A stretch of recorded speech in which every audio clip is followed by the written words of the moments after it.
കേന്ദ്ര സർക്കാരിന്റെ തൊഴിലാളി വിരുദ്ധ ജനദ്രോഹ നടപടികൾ പിൻവലിക്കണമെന്നാവശ്യപ്പെട്ട് ട്രേഡ് യൂണിയനുകളുടെ നേതൃത്വത്തിൽ നടത്തിയ പണിമുടക്ക് ഹർത്താലിന് തുല്യമായി. തൊഴിലാളി വിരുദ്ധ ലേബർ കോഡുകൾ പിൻവലിക്കുക, മഹാത്മാഗാന്ധി തൊഴിലുറപ്പ് പദ്ധതി പുനഃസ്ഥാപിക്കുക, വൈദ്യുതി നിയമ ഭേദഗതി നിർദ്ദേശം പിൻവലിക്കുക, തുല്യജോലിക്ക് തുല്യവേതനം നൽകുക തുടങ്ങിയ ആവശ്യങ്ങൾ ഉന്നയിച്ചായിരുന്നു പണിമുടക്ക്. കോട്ടയം ജില്ലയിൽ കടകമ്പോളങ്ങൾ ഒന്നും തന്നെ തുറന്നില്ല. KSRTC ഉൾപ്പെടെ ബസ്സുകളൊന്നും സർവീസ് നടത്തിയില്ല. ഏതാനും സ്വകാര്യ വാഹനങ്ങൾ മാത്രമാണ് നിരത്തിലിറങ്ങിയത്. പൊൻകുന്നത്ത് സമരാനുകൂലികൾ പ്രകടനം നടത്തി. ടൗൺ ചുറ്റി നടന്ന പ്രകടനത്തിൽ നിരവധി പേർ പങ്കെടുത്തു.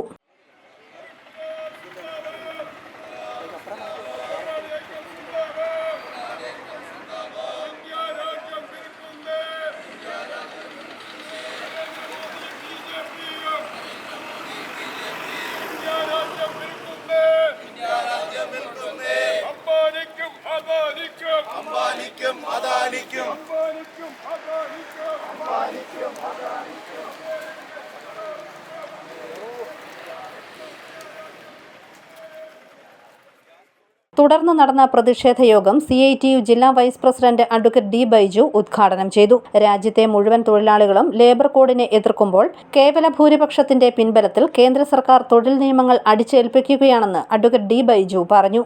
2019 മുതൽ 2020 വരെ നമ്മുടെ രാജ്യത്ത് ഏകപക്ഷീയമായി നടപ്പാക്കിയിട്ടുള്ള തൊഴിൽ നിയമങ്ങൾ, ഏകപക്ഷീയമെന്ന് പറയുവാൻ കാരണം പാർലമെന്റിൽ ചർച്ചയില്ലാതെ കേവല ഭൂരിപക്ഷത്തിന്റെ അഹങ്കാരത്തിൽ കൈയടിച്ച് പാസാക്കിയ ഈ ലേബർ കോഡുകൾ 4 എണ്ണം ഇത് തൊഴിലാളി വിരുദ്ധ കോഡുകളാണ് എന്ന് ഇന്ത്യൻ തൊഴിലാളി വർഗം പറയുന്നു.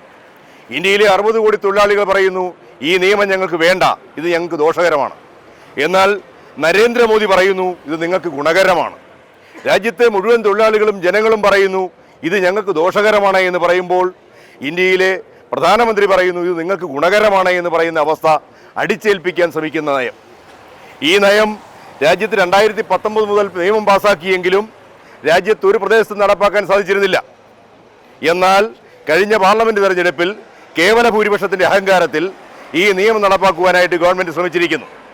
കഴിഞ്ഞ നവംബർ മാസം 21-ാം തീയതി രാജ്യത്തെ മുഴുവൻ തൊഴിലാളികളെയും നേരിട്ട് ബാധിക്കുന്ന ഈ നിയമം ചട്ടം രൂപേണ അടിച്ചേൽപ്പിക്കുവാനായിട്ട് ഗവൺമെന്റ് ശ്രമം നടത്തി.